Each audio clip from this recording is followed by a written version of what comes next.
আর শুনবেন কোরআনের মধ্যে আল্লাহ রাব্বুল আলামিন বলেছেন, ইয়া আইয়ুহাল্লাযীনা আমানু ইত্তাকুল্লাহা ওয়া যারু মা বাকিয়া মিনার রিবা ইন কুনতুম মুমিনিন فإن لم تفعلوا فأذنوا بحرب من الله ورسوله।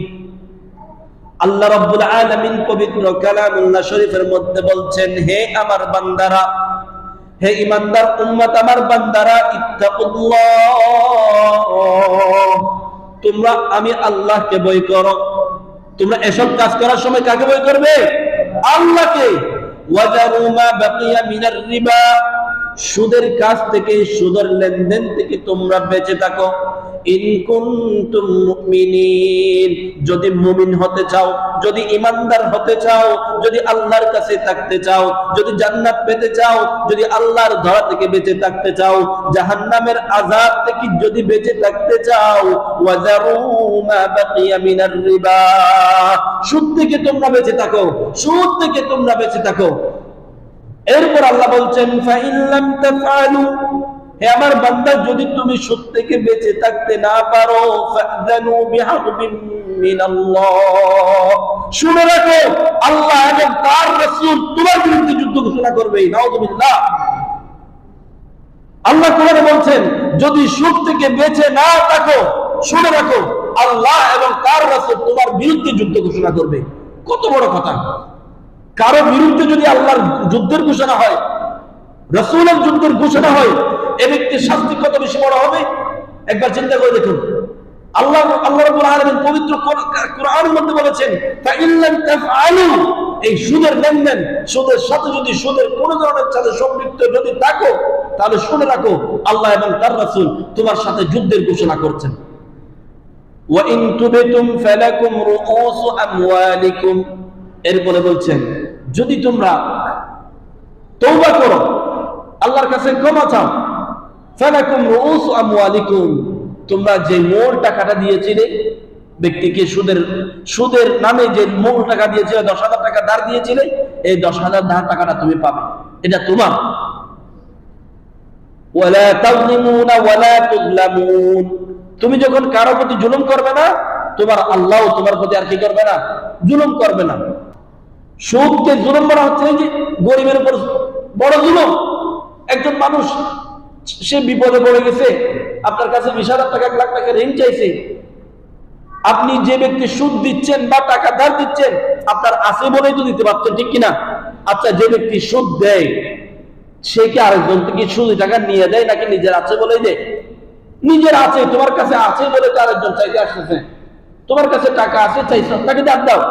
এই ধারের যে সোয়াব, এটা আরেকদিন বলবো, আমরা অন্য বিষয়ে যাচ্ছি না, ছোট বিষয় একটু শেষ করি। ধার অনেক বড় সোয়াবের কাজ। তোমার কাছে টাকা আছে, তুমি টাকা দিবা, টাকার ঋণ দেওয়ার পরে তুমি এত বড় জুলুম করছো, তার উপরে চক্রবৃদ্ধি হারে।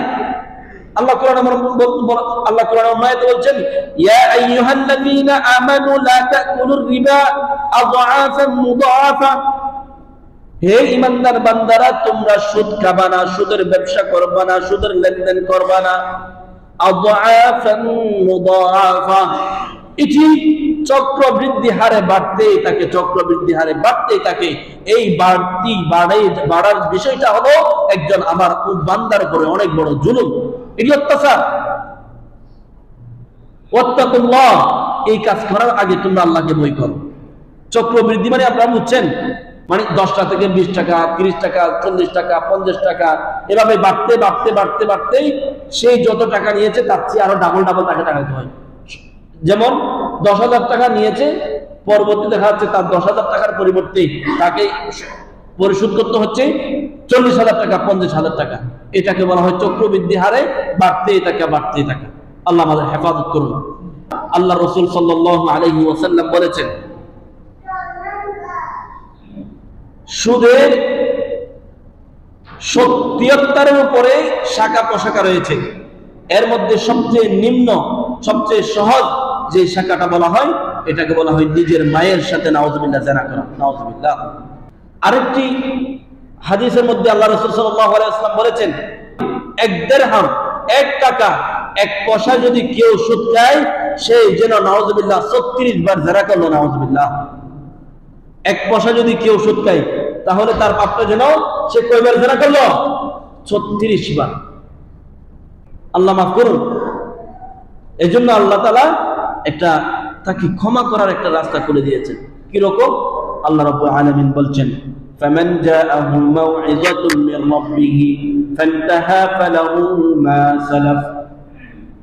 আমার বান্দাদের কাছে নবীদের বাণী, কোরআনের বাণী, হাদিসের বাণী, উলামায়ে কেরামের পক্ষ থেকে যখন সুদের ভয়াবহতা নসিহত যখন শুনবে, যখন পৌঁছবে, ফান্তাহা, যদি ওই ব্যক্তি ওই কাছ থেকে এটা পৌঁছার পর বেঁচে যায়, তওবা করে আল্লাহর কাছে মাপ চেয়ে যায়, হাই আমি এইটা কি করলাম, এর শাস্তি তো অনেক বেশি বড়, আমি এই শাস্তি নিতে পারবো না। ফান্তাহা, এভাবে সে আল্লাহর কাছে তওবা করলো, কান্নাকাটি করলো, মাপ চাইলো, ওই কাছ থেকে সে ফিরে আসলো। আল্লাহ রাব্বুল আলামিন বলছেন, ফালাহু মা সালাফ, সেই পূর্বে যত সুদি লেনদেনের গুনাহ করেছে আল্লাহ চাইলে দয়া করে তাকে মাফ করে দিতে পারেন। সুবহানাল্লাহ। এর চেয়ে বড় সুযোগ আর কি আছে ভাই? এর চেয়ে বড় সুযোগ ভাই আর কি আছে? এত পাপ করলেন, আল্লাহ বলতেছেন সেই জানার পরে যদি ফিরে আসে আমি তাকে মাফ করে দিব। এত সুযোগ পাওয়ার পরে যদি আমরা ফিরে না আসি তাহলে আমাদের কপালে হাত মারা ছাড়া, জাহান্নাম নিজের কপালে লিখে রাখা ছাড়া আর কোনো উপায় নাই। ওয়ামান আদা ফাউলাইকা আসহাবুন নার।